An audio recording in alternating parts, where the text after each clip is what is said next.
La société Scanols est réputée depuis 1979 pour ses différents produits en bois en kit à monter soi-même. Nous sommes ravis de vous voir vous intéresser à nos chalets de jardin. Le chalet Saint-Moritz que nous allons monter fait partie de notre série 45+. Tous les chalets de ce type sont constitués de madriers de 45 mm d'épaisseur, avec raccord dans les coins, de portes et fenêtres isolées avec cadre de fenêtre du côté extérieur.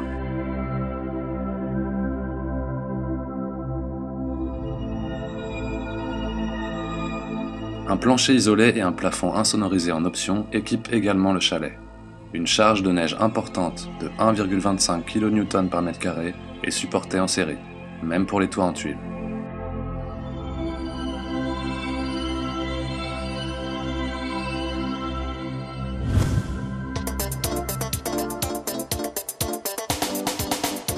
Notre maître d'œuvre a opté pour une livraison par camion de 40 tonnes et chariot élévateur. Veillez à ce que votre rue soit accessible pour le camion au moment de la commande de votre chalet en magasin. Une fois le kit livré, nous vous recommandons de déballer le paquet et de vérifier qu'il ne manque aucune pièce à l'aide de la notice de montage. Les pièces doivent être entreposées à plat et dans un endroit sec et à l'abri du soleil jusqu'au montage.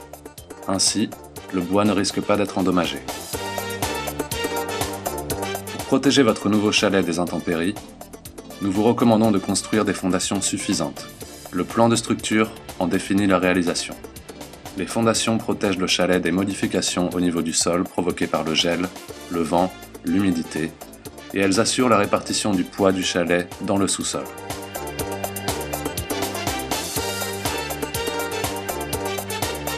N'oubliez pas de protéger votre nouveau chalet contre l'humidité, les champignons et les insectes en l'imperméabilisant et en le lasurant. Traitez les différentes pièces avant le montage et à l'aide de produits d'imprégnation et de lasure en couche fine. Ainsi, vous serez assuré que toutes les pièces en bois sont suffisamment protégées, même celles qui ne seront pas visibles.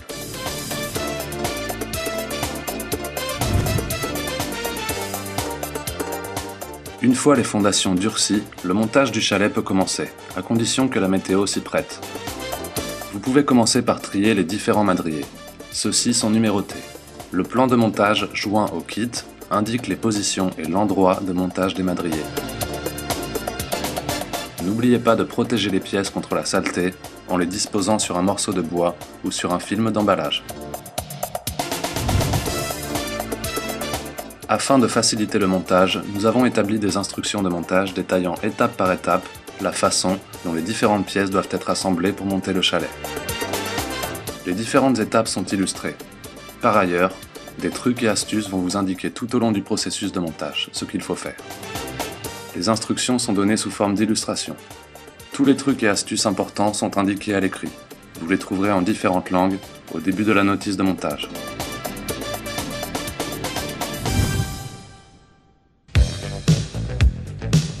Pour commencer, placez les poutrelles de fondation exactement comme indiqué dans les instructions.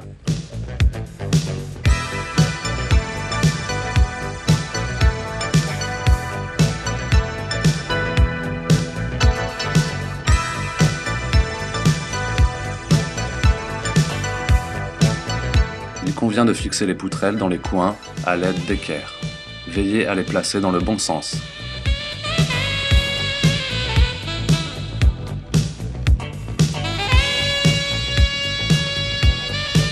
Vérifiez l'équerrage, assurez-vous que les deux diagonales sont identiques. Si les deux diagonales sont de la même longueur, l'équerrage est correct.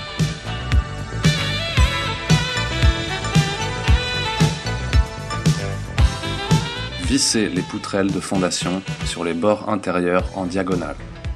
Pour calculer les intervalles, divisez l'écart total de façon régulière.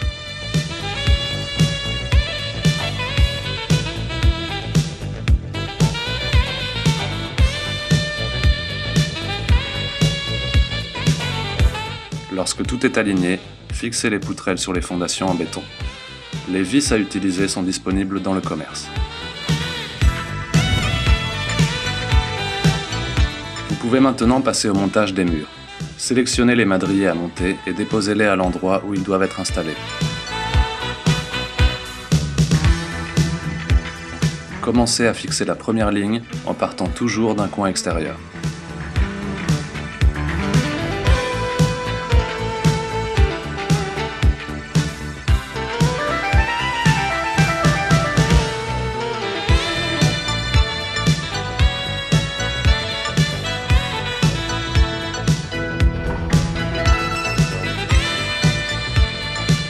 Lorsque vous fixez la partie supérieure du madrier, assemblez les raccords à titre d'essai, afin de déterminer la position exacte du mur suivant.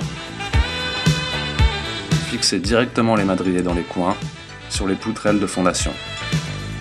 N'oubliez pas de pré-percer le trou de vis.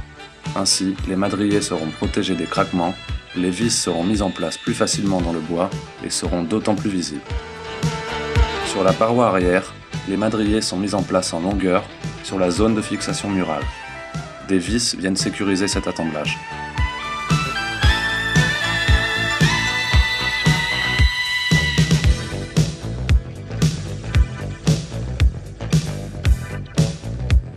Relevez les codes d'ouverture des portes sur le plan de structure.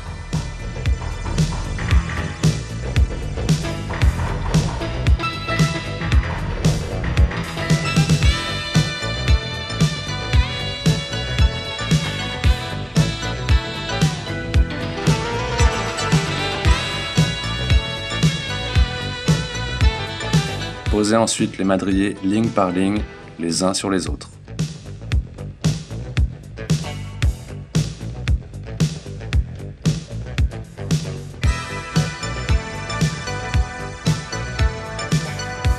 Utilisez le maillet fourni pour resserrer les madriers, ou protégez ces derniers en utilisant une protection en caoutchouc pour marteau.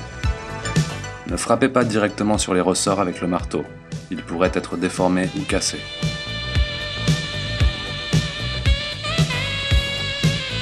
Chaque lame doit être vissée sur la paroi arrière dans le joint longitudinal de la paroi centrale.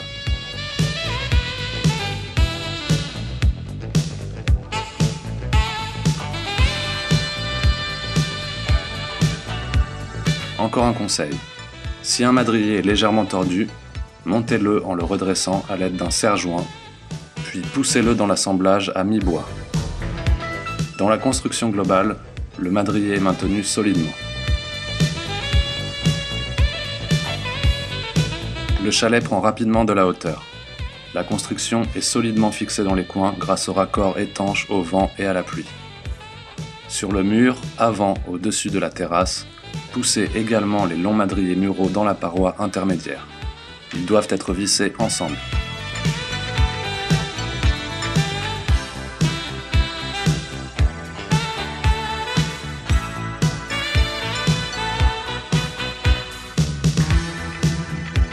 Sur le coin avant, un montant soutient l'auvent. Les ancrages à utiliser sont disponibles dans le commerce. Ce montant doit d'abord être coupé à la longueur adéquate.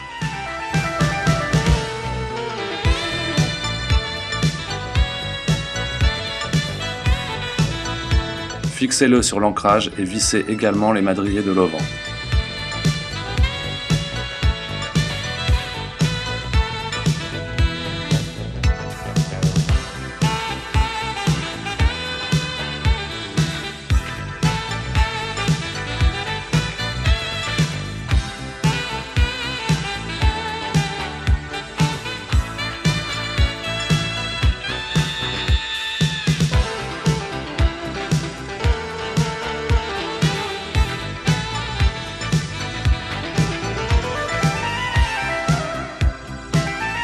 Enfin, placez le montant à l'aplomb et fixez l'ancrage dans le sol. Il est également possible d'utiliser un montant réglable en hauteur, ce qui faciliterait l'adaptation ultérieure de la hauteur du montant à celle du chalet, qui doit être effectuée de façon régulière en été et en hiver.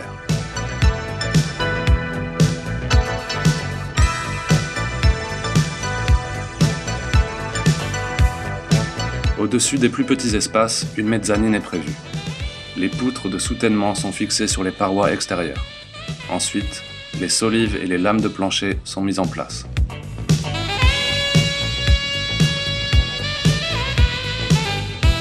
Elles sont montées en même temps que le plafond dont la construction est semblable. Ce sont pour les 2 pièces attenantes.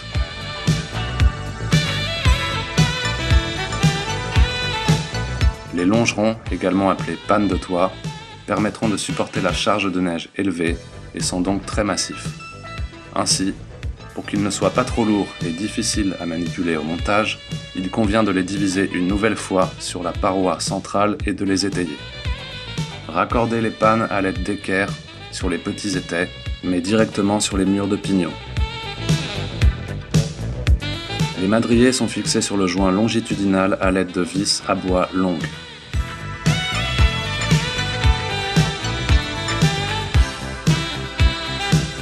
Les pièces de soutènement sont fixées directement sous les pannes sur les murs de pignon. Ils fournissent une transmission de force sûre à la construction en sous-sol et stabilisent le pignon dans la phase de montage.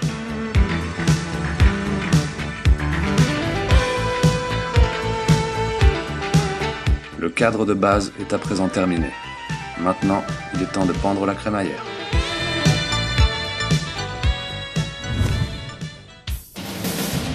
Comme les madriers sont uniquement assemblés sommairement pour l'instant, il convient de consolider l'assemblage afin de fournir une protection supplémentaire contre le vent. Pour ce faire, une tige filetée verticale est disposée dans chaque coin du chalet. Un ressort est installé en dessous pour que les différences de hauteur dues à l'humidité du bois soient compensées.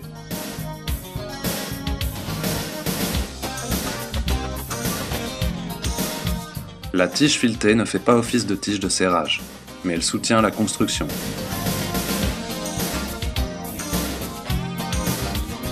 Serrez légèrement le ressort et coupez simplement la saillie. La première année, les tiges filetées doivent être contrôlées tous les 3 ou 4 mois.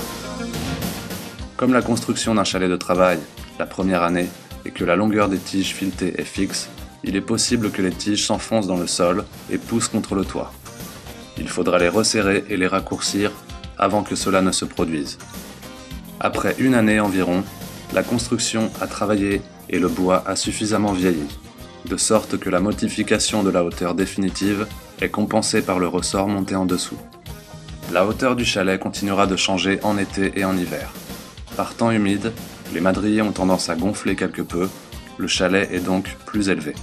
Par temps sec, l'effet inverse se produit.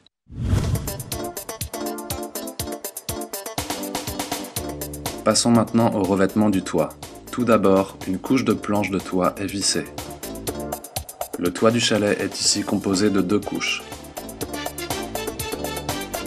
L'espace qui en résulte peut être isolé sur place.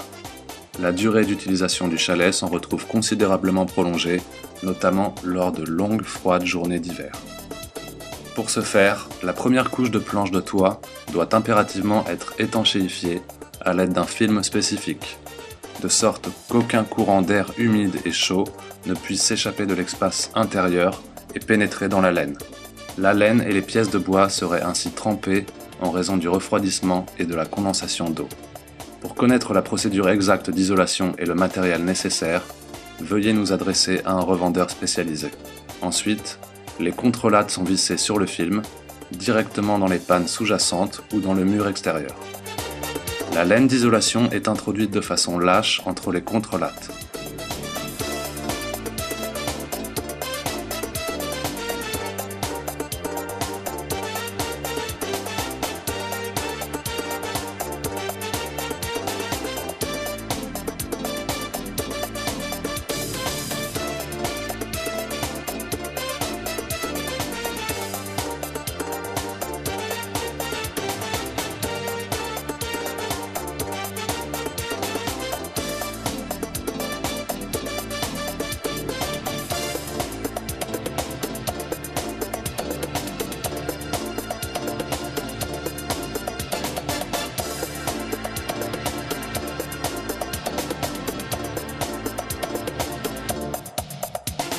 Les bardeaux sont fixés une fois la deuxième couche de planche de toit mise en place. Commencez au niveau de la gouttière avec un bardeau dont vous disposerez le côté arrière lisse sur le bord du toit inférieur. Vous obtiendrez ainsi un bord droit au niveau de la gouttière. Maintenant, disposez la première rangée de bardeaux normalement, mais en décalant un bord latéralement, de sorte qu'aucune goutte d'eau ne puisse couler dans le joint entre les bardeaux sous-jacents. En suivant ce schéma, avec à chaque fois un bord de décalage, une fois à gauche, une fois à droite, recouvrez toute la surface du toit en vous dirigeant contre le haut jusqu'au faîte.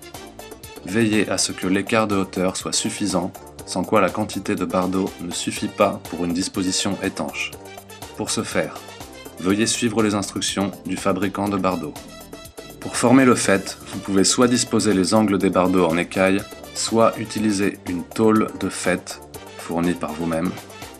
Le nombre de bardeaux indiqué dans le catalogue correspond à une couverture du faîte avec le bord des bardeaux. Les bords des bardeaux dépassant du pignon et du reste du film doivent être coupés à fleurs par en dessous.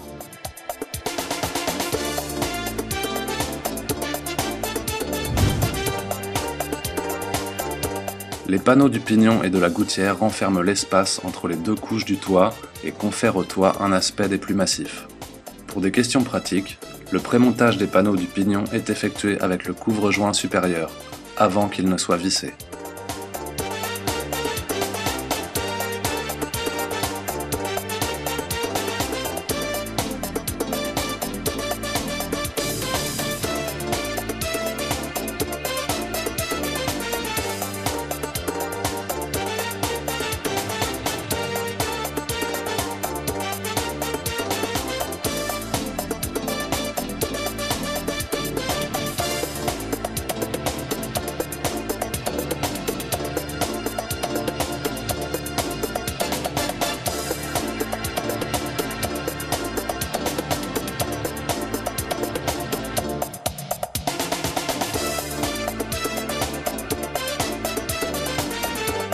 Placez de petites baguettes quart de rond pour fournir une étanchéité supplémentaire. Alternativement, ce chalet peut également être livré préparé pour un toit en tuiles. Cependant, les lattes à fixer pour les tuiles sont livrées en tant que deuxième couche. Lorsque les murs sont montés et le toit est recouvert, il convient de poser le plancher. Là encore, le chalet est conçu de sorte que les espaces entre les différents madriers puissent être isolés. Une protection supplémentaire contre le froid est ainsi fournie. L'isolation peut encore être mise en place sur site avec un film spécifique et conférer ainsi une protection contre d'éventuelles infiltrations d'humidité par le haut.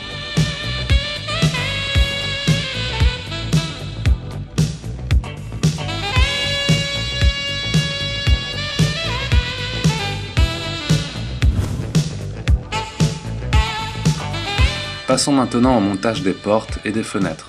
Elles sont dotées de glissières afin d'être étanches au vent. Comme la hauteur de tous les madriers et donc du chalet change en fonction de l'humidité, les éléments verticaux comme les portes, les fenêtres ou encore les étagères et les installations électriques et sanitaires ne doivent pas être vissés directement sur les madriers muraux. Des fissures se formeraient dans les murs pendant les périodes sèches, de sorte que les madriers supérieurs maintenus à une hauteur fixe ne pourraient plus glisser avec ceux qui sont inférieurs. Par conséquent, les glissières sont également plus courtes et les ouvertures de portes et des fenêtres plus élevées. Les glissières sont simplement insérées dans les madriers et sont vissées uniquement au madrier inférieur.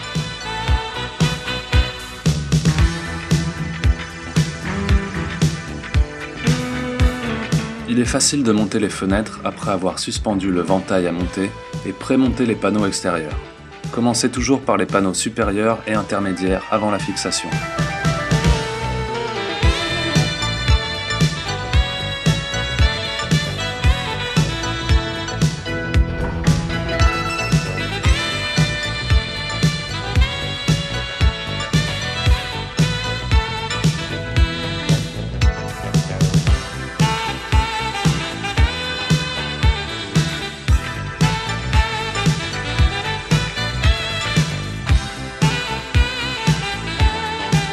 Alignez la fenêtre et l'ouverture avec les trous devant et vissez le cadre aux glissières.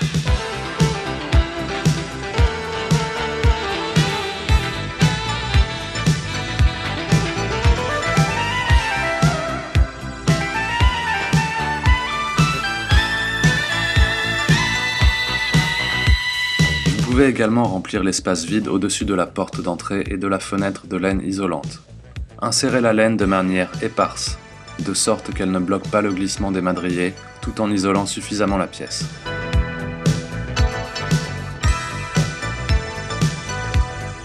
Il convient ensuite de monter les panneaux intérieurs. Ceux-ci doivent être aussi fixés uniquement au cadre, donc aux glissières, jamais au madrier.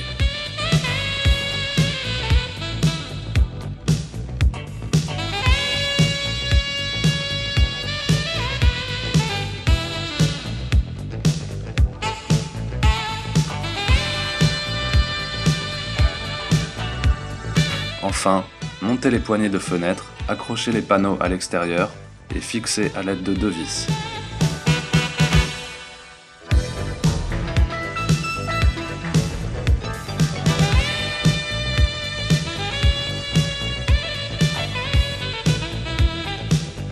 Passons maintenant au montage des portes intérieures. Les pièces du cadre vertical doivent d'abord être coupées à la longueur adéquate. Pour cela, posez les 2 pièces à côté de la porte. Respectez le sens de montage au niveau de la charnière et devant la hauteur de la gâche. Marquez les endroits où les parties du cadre doivent être coupées. Il convient de garder une marge de 4 mm en haut et de 30 mm en bas. Reportez ces cotes sur les pièces du cadre et sciez à angle droit. Montez d'abord les pièces de la charnière du cadre et vissez-les ensemble, directement par le haut, par la pièce transversale supérieure.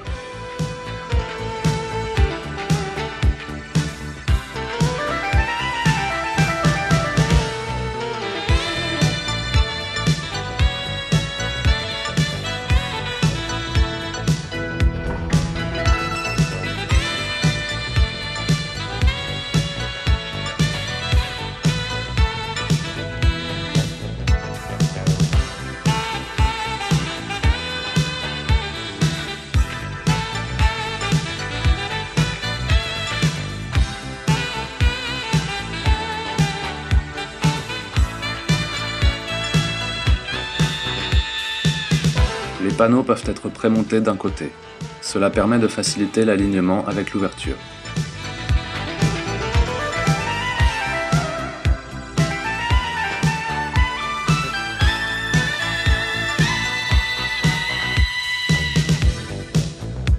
Le montage est identique à celui des fenêtres. Placez d'abord les glissières dans les rainures des extrémités des madriers, puis fixez à l'aide d'une seule vis. Puis placez ensuite le cadre dans l'ouverture. Alignez-les, pré-percez et vissez puis fixez les panneaux du côté intérieur.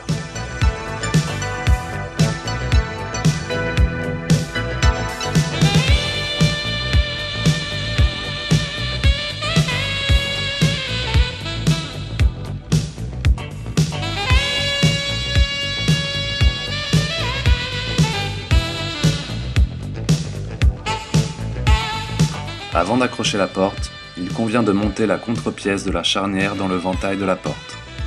Commencez par visser légèrement, mettez la porte en place, insérez le ventail de la charnière, puis serrez.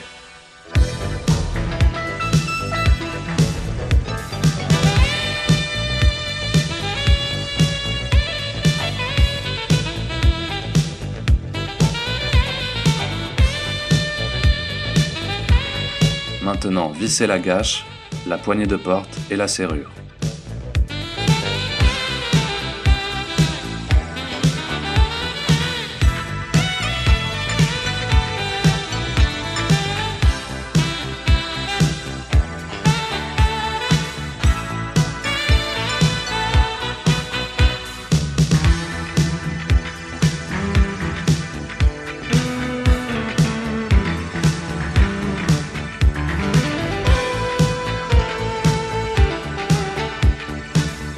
Pour terminer, installons la porte d'entrée.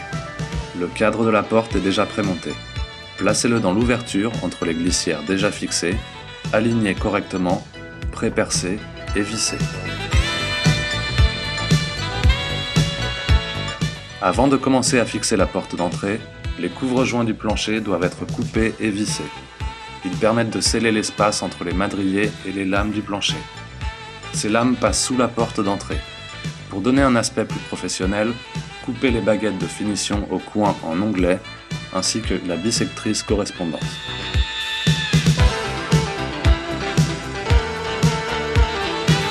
Pour les autres couvre-joints de la porte, commencez par la partie supérieure, puis la partie médiane.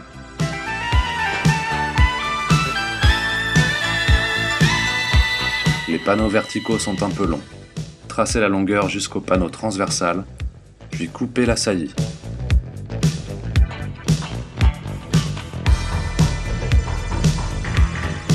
La glissière de l'autre côté fait office de couvre-joint.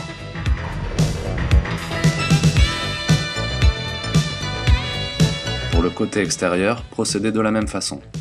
Par contre, les panneaux verticaux ne doivent pas être raccourcis. Le panneau transversal inférieur doit être mis en place à ce moment-là.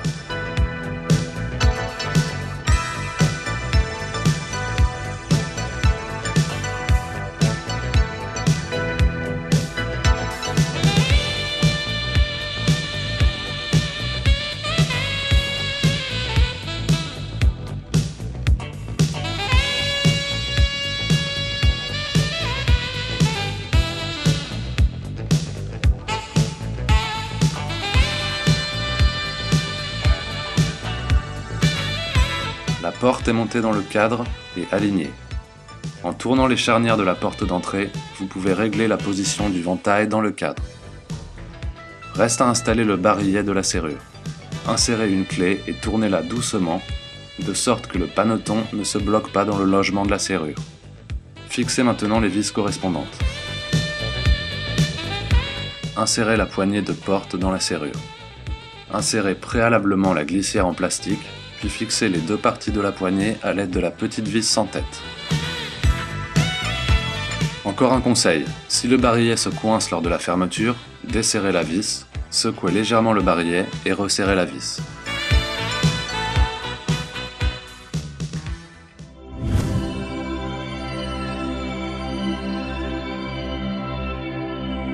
Le chalet est maintenant monté. Vous pouvez encore, par exemple, ajouter des volets ou des jardinières, peindre le chalet, y ajouter une touche personnelle, ou encore le protéger contre les UV ou les autres influences de l'environnement. Comme la surface lasurée est exposée au vent et aux intempéries, n'hésitez pas à repeindre votre chalet très régulièrement.